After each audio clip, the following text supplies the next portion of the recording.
విజేత కంటి వైద్యశాల డాక్టర్ వి హజరత్ కుమారి గారి సారథ్యంలో ఎన్నో వేల మందికి కంటి చూపు ప్రసాదించి రోగులకు అత్యాధునిక వైద్యాన్ని అందిస్తున్నారు. నిరుపేదలకు ప్రతిరోజు ఉదయం వైద్య సేవలు ఉచితంగా అందించబడును. వెంటనే సంప్రదించండి.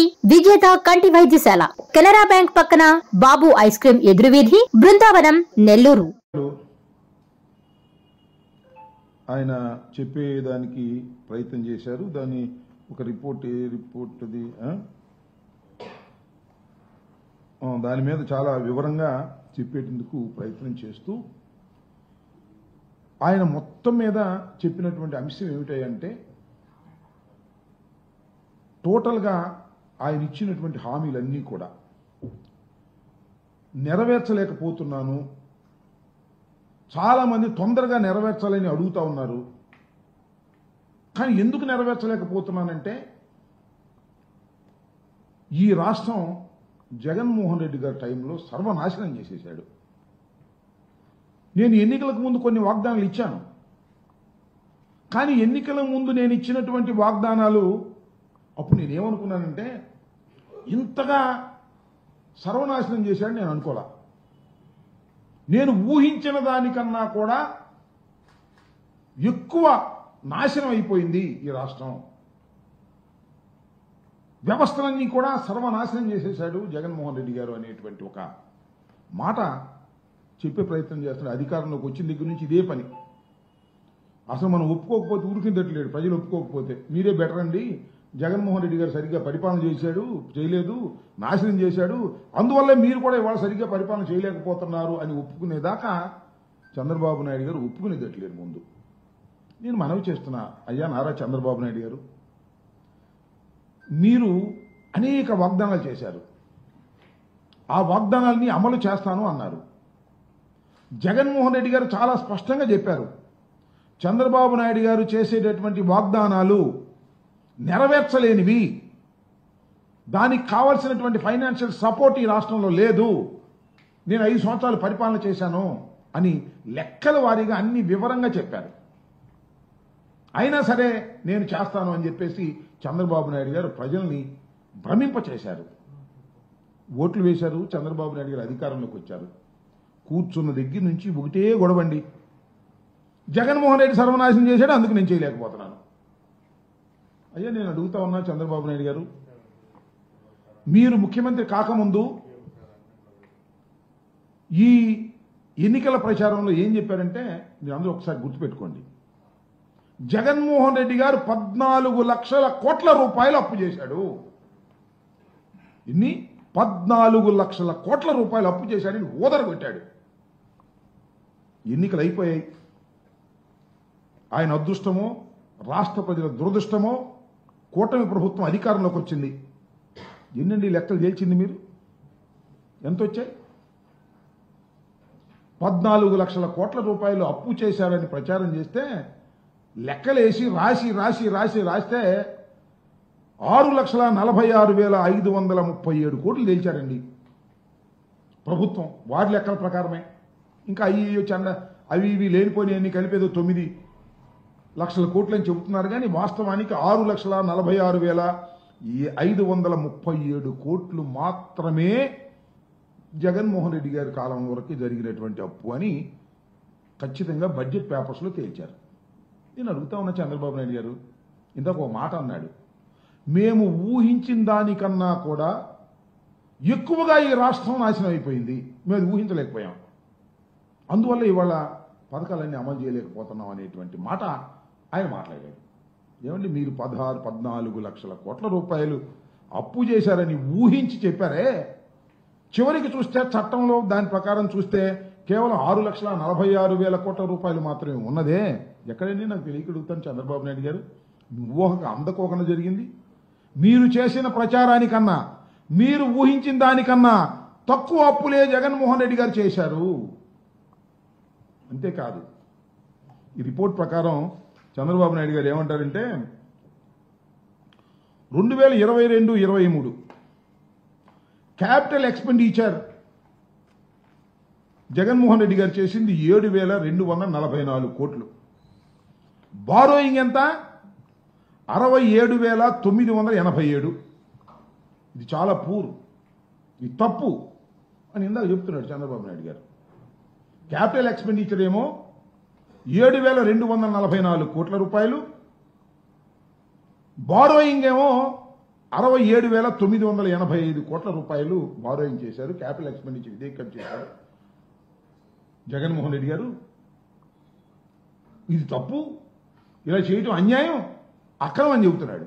నేను అడుగుతా ఉన్నా చంద్రబాబు నాయుడు గారిని సూటిగా సమాధానం. ఎందుకంటే చంద్రబాబు నాయుడు గారు అంత అనుభవం లేదు, ఆయన అంత మేధావిని కాదు, ఆయనలాగా కథలు చెప్పలేను. కానీ నేను అడుగుతా ఉన్నా, 2024-25 చంద్రబాబు నాయుడు గారు అధికారంలోకి వచ్చి కూర్చున్నాడు.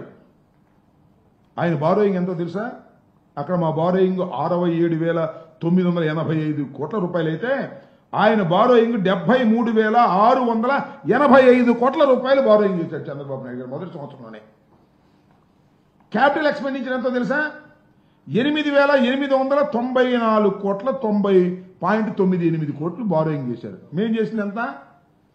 7,244 కోట్లు క్యాపిటల్ ఎక్స్పెండిచర్ చేసి 67,000 కోట్ల 985 కోట్ల రూపాయలు మేము బారో చేస్తే ఆయన 73,635 కోట్ల రూపాయలు బారోయింగ్ చేసి 8,894 కోట్ల రూపాయలు ఆయన ఖర్చు పెట్టాడు. దానికి దీనికి కంపేర్ చేయండి. అదేమో తప్పంట, ఇదేమో రైట్ అంట.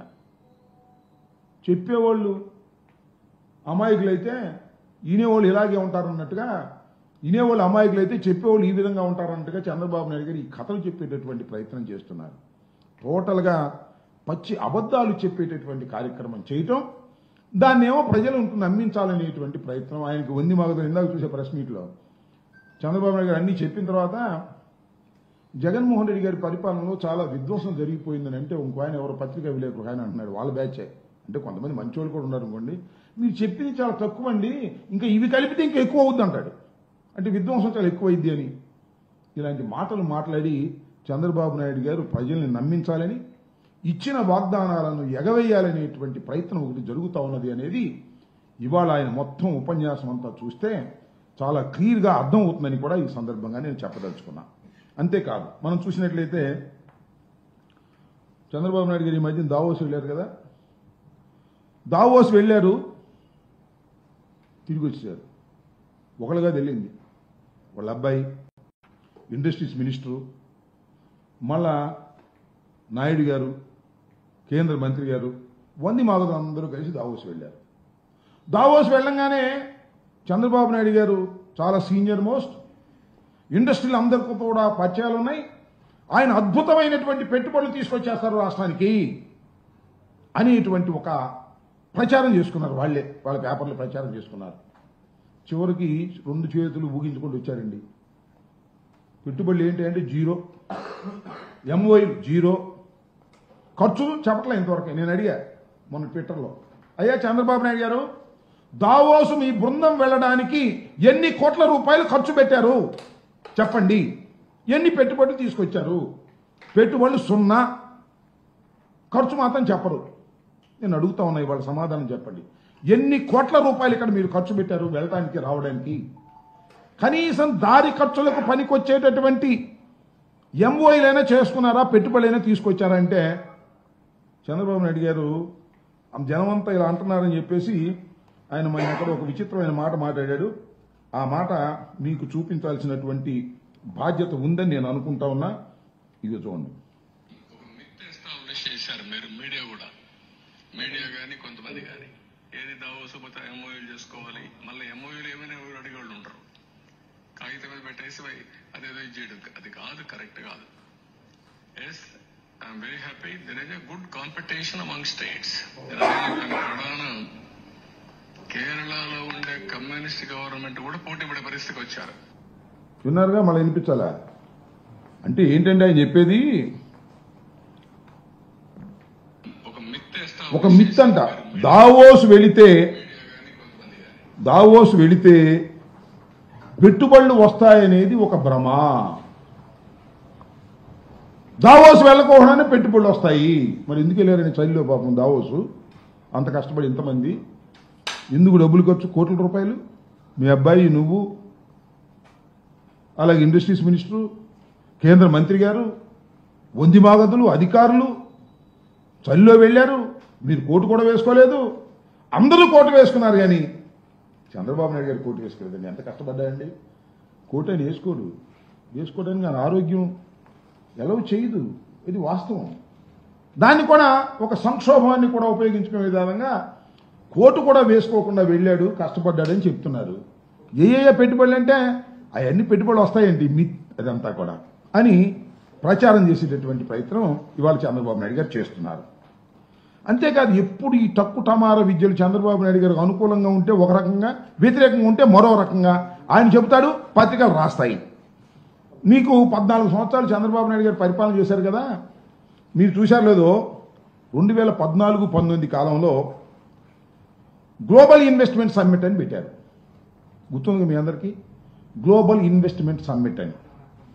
ఏం చేశారు చూశారు, దానిలో 10 లక్షల కోట్ల రూపాయల పెట్టుబడులు వచ్చేసాయి అన్నారు.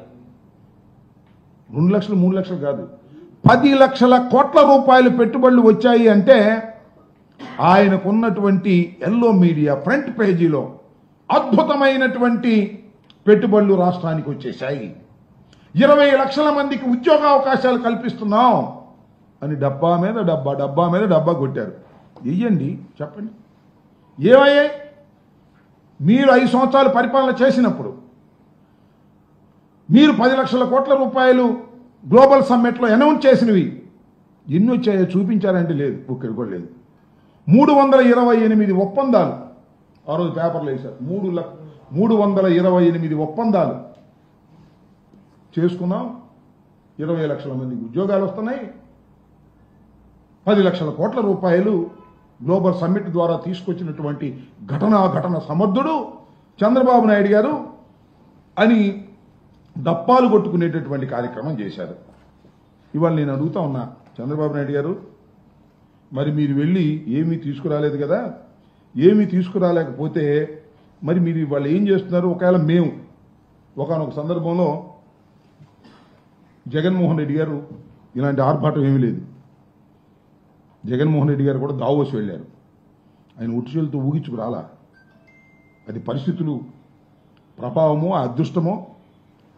1,26,00,000 కోట్ల రూపాయలు, 1.26 లక్షల కోట్ల రూపాయలు ఎంఓయూలు తీసుకుని పెట్టుబడులు పెట్టించేటటువంటి కార్యక్రమం దావోస్ వెళ్ళి వచ్చిన తర్వాత జగన్మోహన్ రెడ్డి గారి ప్రభుత్వంలో జరిగాయని మనం చేస్తున్నాం. టెక్ మహేంద్ర సిఇఓ గుర్నాని 200 కోట్ల రూపాయలు ఇథనాల్ ప్లాంట్ ఏర్పాటు చేసి ఉత్పత్తి కూడా ప్రారంభించడం జరిగింది. అంతేకాదు, ఆదాని గ్రూప్కు సంబంధించి 60,000 కోట్లతో పెట్టుబడులు వస్తే భూములు కూడా కేటాయించి గ్రీన్ ఎనర్జీకి సంబంధించినటువంటి ఇండస్ట్రీని శరవేగంగా ముందుకు తీసుకువెళ్లే కార్యక్రమాలు ఇవాళ ఆ రోజు జరిగాయి.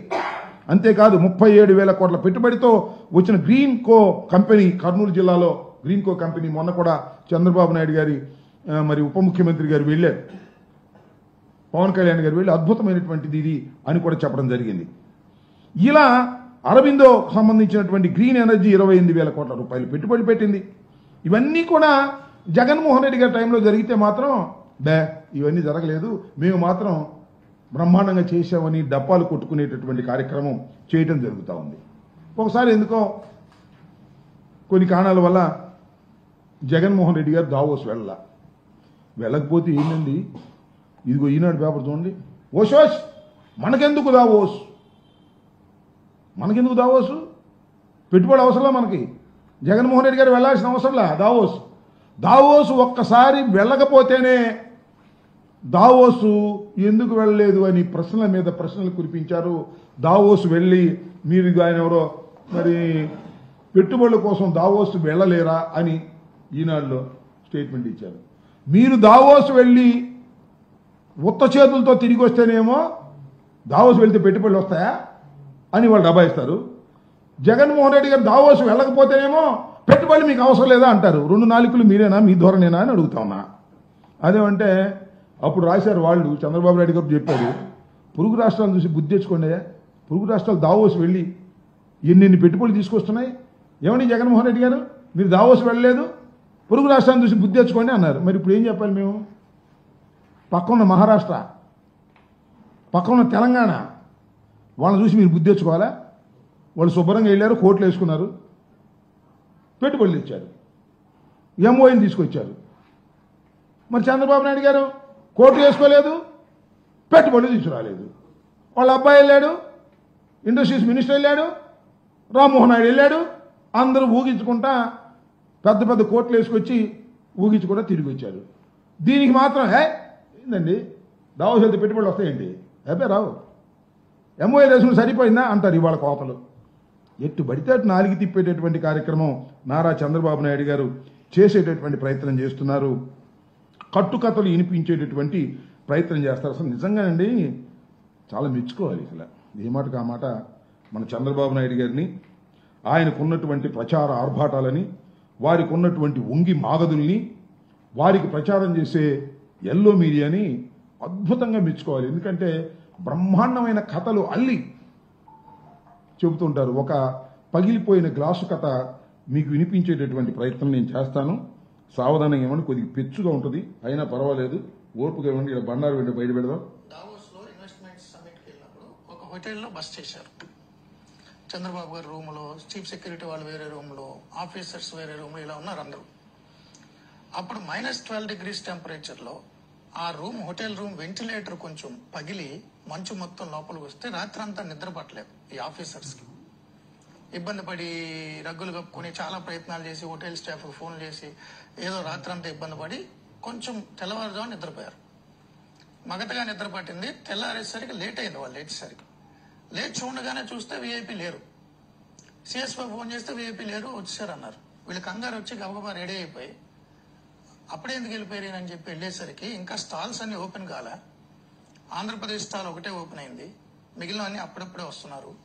అప్పటికే వచ్చినటువంటి కొంతమంది పారిశ్రామికవేత్తలు, ఫారినర్స్ ఆంధ్రప్రదేశ్ స్టాల్ దగ్గర ఉంటే వాళ్ళందరూ రగ్గులు, మఫ్లర్లు ఇవన్నీ కప్పుకుని ఉంటే పెద్ద పెద్ద ఇవన్నీ వేసుకుని అక్కడ అదే ఖద్దరు బట్టలతో అదే వ్యక్తి అలా కూర్చొని ఇన్వెస్ట్మెంట్స్ గురించి మాట్లాడుతున్నారు. ఆంధ్రప్రదేశ్ లో ఉన్న అవకాశాలు ఏంటి? ఈ ఆఫీసర్ సిగ్గుతో షై ఫీల్ అయ్యి వెళ్ళి, సార్ ఏంటి సార్ ఇంత ఎర్లీగా వచ్చేసారు, మా రూమ్ లో ఇలా జరిగిందంటే, అవును నా రూమ్ లో కూడా జరిగింది కదా సార్, మీరు ఇలా వచ్చారు ఎందుకు సార్, కొంచెం సేపు అంతా రావచ్చు కదా, ఎందుకు ఇంత చలిలో? నేను గవర్నమెంట్ డబ్బుతో వచ్చానయా, మనందరూ గవర్నమెంట్ ప్రజలు కట్టిన పన్నులతో విమానాల్లో వచ్చి హోటల్లో బస్ చేశాం. అందరికంటే 10 నిమిషాల ముందు నేను వస్తే నాకు ఎలాగా టైం వేస్ట్ చేయడం అనవసరం. అది హోటల్లో ఉండే బదులు ఇక్కడికి వచ్చా అనుకో, ఇతర స్టాల్స్ తో కంపీట్ చేస్తే మనం కొంచెం ముందు ఎక్కువసేపు మాట్లాడే అవకాశం వస్తుంది. ఒక 2-3 ఫారినర్స్ అట్రాక్ట్ అయినా మన ఆంధ్రప్రదేశ్ లో తెలుగు పిల్లలకు 100 మందికి ఉద్యోగాలు వస్తాయి. నేను హోటల్లో ఎందుకు ఉండాలి? ఇది చెప్తే ఆ ఆఫీసర్ కళ్ళమ్మ నీళ్లు వచ్చినాయి. నాకు ఆయనలే చెప్పారు. అదే ఆయన విజన్, ఆయన కష్టం. దావోస్ లో మీటింగ్ జరుగుతుంది కదా, ఇండస్ట్రియల్ సమ్మిట్. చంద్రబాబు గారు కూడా అందరినీ ఆయన టీం దావోస్ వెళ్ళాడు. వెళ్ళిన తర్వాత అందరు మీటింగ్ పొద్దున్నే టైం 9కు ఎంత ఫిక్స్ చేసుకున్నారు. ఈయన ఫోటోస్ అని ఇట్లా రూమ్స్ ఉంటాయి కదండి, ఈయన ఆయన చెప్పాడు కదా, నేను మీకు చెప్తున్నాను, నేను చూడలేదు సార్. ఆయన అంత పెద్ద మనిషి, ఆయన నాకు ఫోన్ చేసి చెప్పాల్సి అవసరం. ఇట్లా రూములు మొత్తం ఇట్లా కట్టుకొని రూములు ఉన్నాయంట. విపరీత అక్కడ -10 degrees అవ్వచ్చండి. దావోస్ అంటే యూరోప్ అంతా విపరీతం చలి ఉంటుంది. విపరీతం చలిలో వీళ్ళ కర్మ కానీ వీళ్ళున్న వింగ్ మొత్తం గ్లాస్ ఎదురు పనికింట. విపరీతమైన చల్లట, భయంకరమైన చలి. మంచి వస్తుంది. పడుకోవాలి ఫోన్ చేస్తే మేము ఏం చేయలేమన్నారట. పోట్ల నైట్ 12 అయిపోయింది, 100 అయిపోయింది, మేము ఏం చేయాలంట.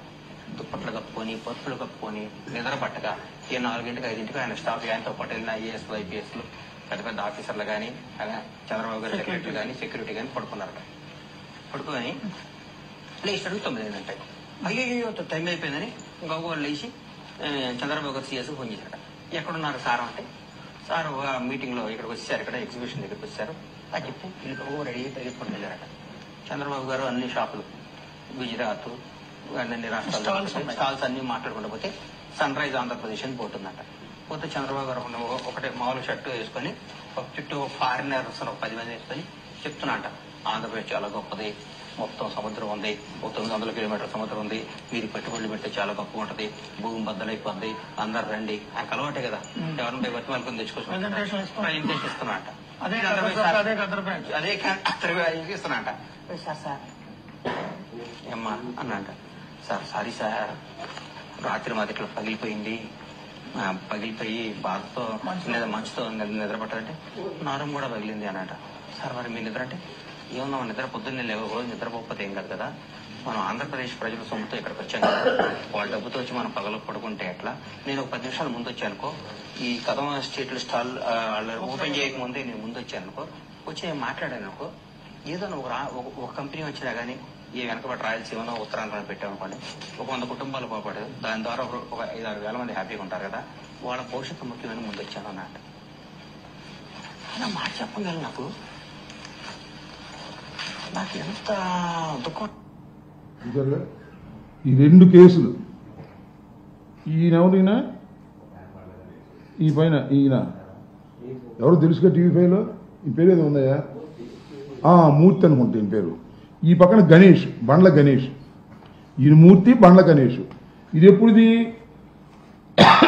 13/11/2023లో ఈ పక్కన ఆయన పేరు ఏంటి టీవీ5లో, మూర్తితో బండ్ల గణేష్ గారు చెప్పిన కథ.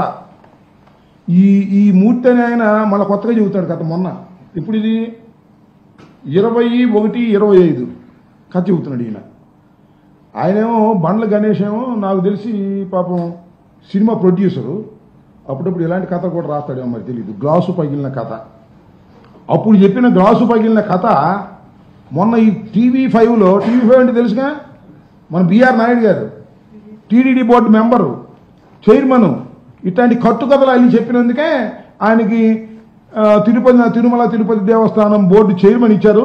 ఆయన కాలు పెట్టగానే 6 చచ్చిపోయారు.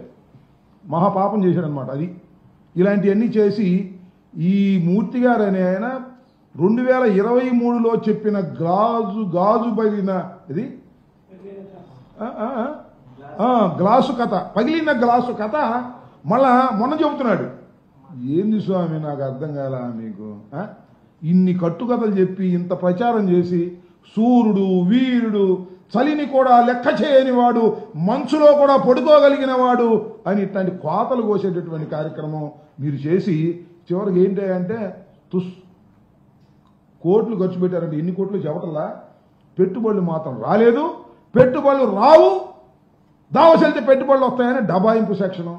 ఇట్లాంటి పగిలిన గ్లాసు కథలు ఎన్నో చెప్పి చంద్రబాబు నాయుడు గారి దగ్గర ఏమీ లేకపోయినా ఒక అద్భుతాలు జరిగిపోతున్నాయి అనేటువంటి భ్రమను కల్పించేటటువంటి కార్యక్రమం ఇవాళ చంద్రబాబు నాయుడు గారు చేస్తున్నారు. ఇందాక ఉపన్యాసం కూడా అదే అద్భుతమైన ఉపన్యాసం చెబుతున్నాడు.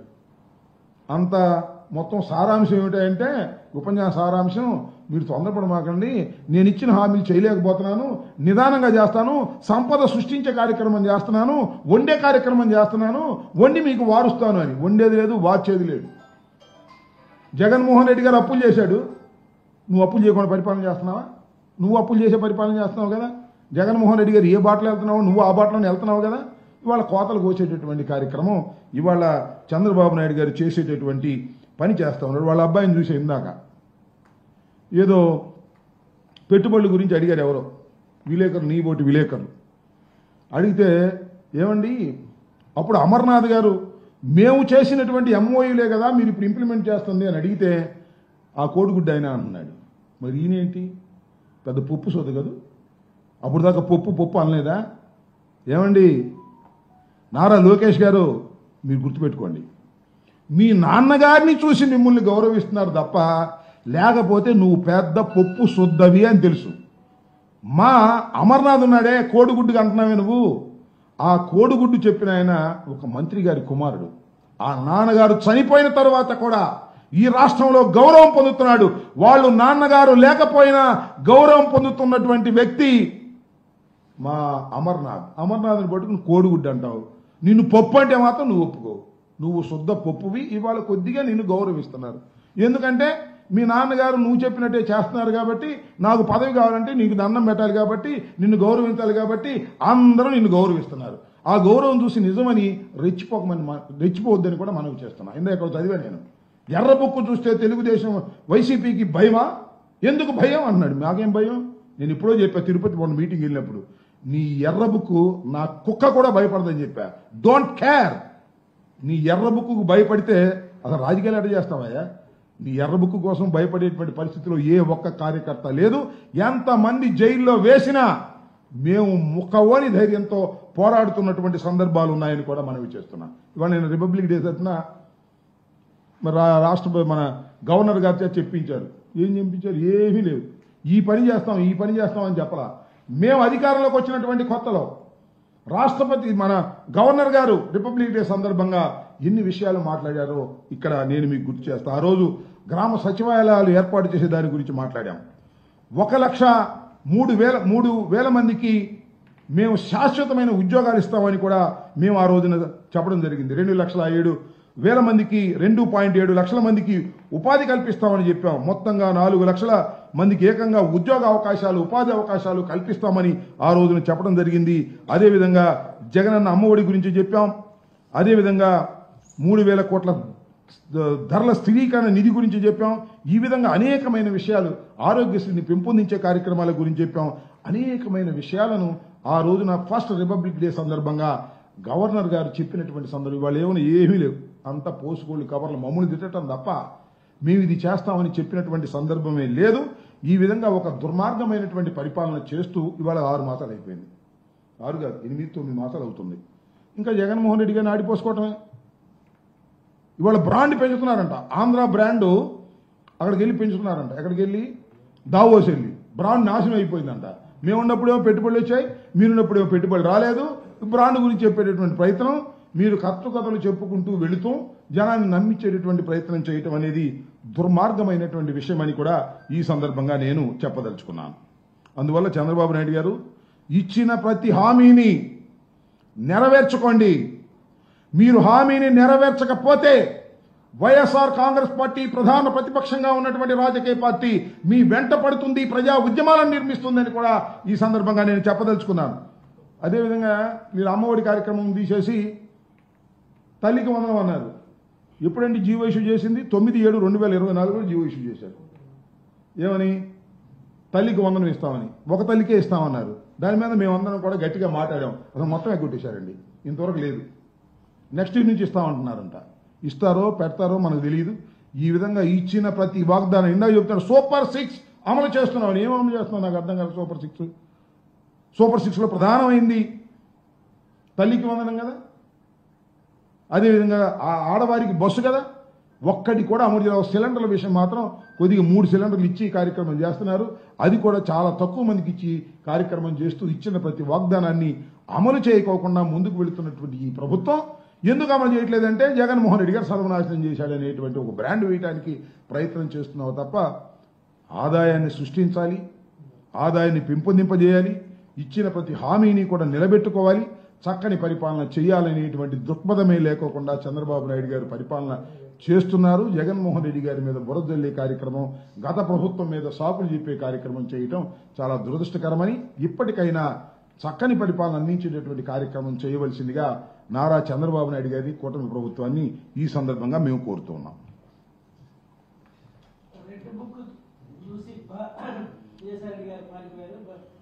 రెడ్ బుక్ చూసి ఎందుకు పారిపోతారు? రెడ్ బుక్ చూసి ఎవరు పారిపోలేదు. ఆయన రాజకీయాల నుంచి విరమించాడు. అది ఆయన స్పష్టంగా చెప్పాడు కదా.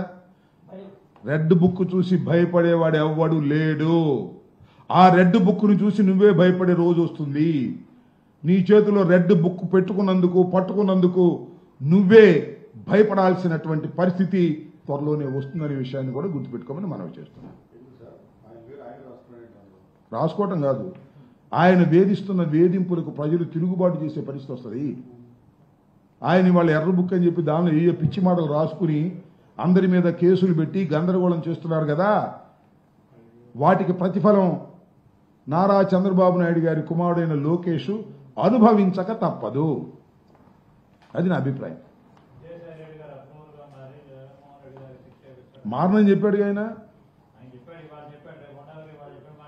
ఉండబోదు మనం ఏం చేస్తాం?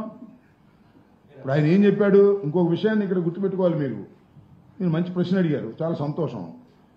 విజయసాయిరెడ్డి గారిని అప్రూవర్గా మారమని ఆయన మీద చాలా ఒత్తిడి వచ్చిందని ఆయన చెప్పాడు. అన్న నాకు తెలియదు, ఇంతవరకు తెలియదు. మాకు బాగా సన్నిహితమే కదా, మాతో ఎప్పుడు చెప్పరా. అప్రూవర్గా మారమని ఆయన మీద ఒత్తిడి చేశారంట. నిజం, కేసులో నిజం ఉంటే అప్రూవర్గా మారమని ఒత్తిడి చేసిన అవసరం ఉంది. అంటే ఆయన మీద ఒత్తిడి చేసి ఆయన మీద దొంగ సాక్ష్యం చెప్పించుకుని జగన్మోహన్ రెడ్డి గారి మీద కక్ష తీర్చుకోవాలనుకుంటున్నారన్నమాట. ఎవరి వాళ్ళు? విజయసాయి రెడ్డి గారు చెప్పాలి. అప్రూవర్గా మారమని నా మీద ఒత్తిడి వచ్చినా నేను అప్రూవర్గా మారలేదు, నిలబడ్డాను అని చెప్పాడు. ఆ ఒత్తిడి చేసిన వారు ఎవరో విజయసాయి రెడ్డి గారు చెబితే తప్ప తెలియదు కాబట్టి మరి అదే ఆయనే నేను చెప్పాల్సిన అవసరం ఉంటుంది. చెబితే లేకపోతే మానుకోవాల్సిన అవసరం ఉంటుంది. అప్రూవర్గా మారాల్సిన అవసరం ఉంది శర్మ గారు. నా మీద నిజంగా ఏదైనా కేసు ఉంటే దానిలో వాస్తవం ఉంటే అప్రూవర్గా మారాల్సిన అవసరం ఏముంది? ఒత్తిడి చేయాల్సిన అవసరం ఏముంది? అంటే there is no evidence against Jaganmohan Reddy గారు అనేది చాలా క్లియర్గా అర్థమవుతుంది అనమాట. ఎవిడెన్స్ లేకోకుండానే జగన్మోహన్ రెడ్డి గారిని 16 మాసాలు జైల్లో పెట్టారని అర్థమవుతుంది. ఎవిడెన్స్ లేకోకుండానే జగన్